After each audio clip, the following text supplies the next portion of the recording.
اسی لیے فرمایا گیا کہ جب افطاری کا دسترخوان بچھتا ہے اور پہلے ہی آ کر کے لوگ بیٹھتے ہیں، اور یہ سنت بھی ہے، ایسے نہیں کہ بھاگتے بھاگتے آپ آئے، وقت ہوا، کھجور لیے اور کھا گئے۔ افطاری کے وقت سے تھوڑی دیر پہلے بیٹھ جاؤ، تمہارے دسترخوان پر نعمتیں رکھی ہوئی ہیں، پھل بھی ہیں، میوہ جات بھی ہیں، کچھ کھانے پینے کی چیزیں بھی ہیں، ٹھنڈا شربت بھی ہے، دیکھتے ہوئے بیٹھے ہیں آپ، لیکن ہاتھ نہیں لگاتے ہیں۔ انتظار ہے وقت کا کہ ادھر سورج کے غروب ہونا ہے اور میری افطار ہونی ہے، اعلان سنتے ہیں، اذان سنتے ہیں، اس کے بعد آپ اٹھاتے ہیں، لیکن اتنی دیر تک آپ خاموش بیٹھے ہیں دسترخوان کے پاس، سارے لوگ دیکھتے رہتے ہیں۔ یہ وہ منظر ہے جس کو فرمایا گیا رب ذوالجلال بھی اپنے بندوں کو دیکھ رہا ہے، رب تبارک و تعالیٰ بھی دیکھ رہا ہے اپنے بندوں کو، اور سارے فرشتوں کو بلا کر میرا مولا اعلان فرماتا ہے یہ میرے بندے ہیں، دیکھو یہ شام کا وقت ہے، ان کے حلق سوکھ چکے ہیں، ان کے پیٹ میں بھوک کی شدت ہے اور ان کے سامنے اچھی نعمتیں پڑی ہوئی ہیں۔ اے فرشتوں دیکھو میرے ان بندوں میں سے کوئی بھی ان نعمتوں کو ہاتھ نہیں لگاتا، یہ صرف اور صرف میرے لیے بھوکے اور پیاسے ہیں۔ اور فرشتوں سے اللہ فرماتا ہے تم گواہ ہو جاؤ، ان کی حلق تر ہونے سے پہلے ان کے لیے میں نے جنت لکھ دیا۔ اسی لیے حدیث پاک میں ہے جب افطار کرتے میرے آقا صلی اللہ علیہ وسلم یوں ارشاد فرماتے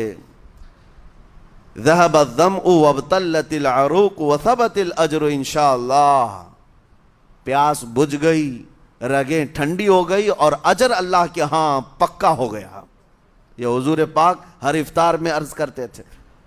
میں آپ کو یہ عرض کر رہا ہوں کہ یہ چھپی ہوئی چیز، اسی کا نام تقویٰ ہے۔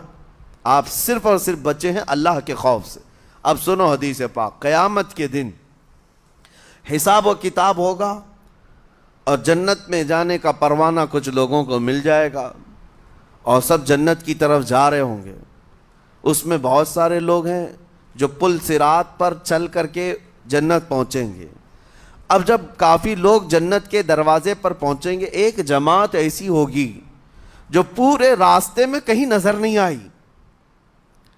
جنت جانے کے راستے میں کہیں نظر نہیں آئی، لیکن جنت کے دروازے پر وہ پہلے سے موجود تھے، چلے تھے نہیں چلے تھے کسی نے دیکھا ہی نہیں۔ دوسرے جنتی ان سے پوچھتے ہیں اس جماعت سے کہ تم یہاں کیسے پہنچے اور یہ انعام کس بات کا ہے تمہارے لیے؟ تو وہ جنتی کہتے ہیں ہمیں روزے داروں کی جماعت میں رکھا گیا، ہمارے روزے اللہ کو پسند آئے، اور آج رب تبارک و تعالیٰ کا حکم ہوا کہ ساری دنیا سے چھپ کر تم میرے لیے روزہ رکھتے تھے، دنیا کو پتہ نہیں تھا تم بھوکے ہو پیاسے ہو، اور اے بندو آج سارے لوگوں کی نظروں سے چھپا کر میں تمہیں جنت پہنچاؤں گا۔ وہ ایک جماعت ایسی ہے جو راستے بھر چلتی ہوئی نظر تو نہیں آئی لیکن جنت میں پہنچ گئی، وہ روزے داروں کی ہے۔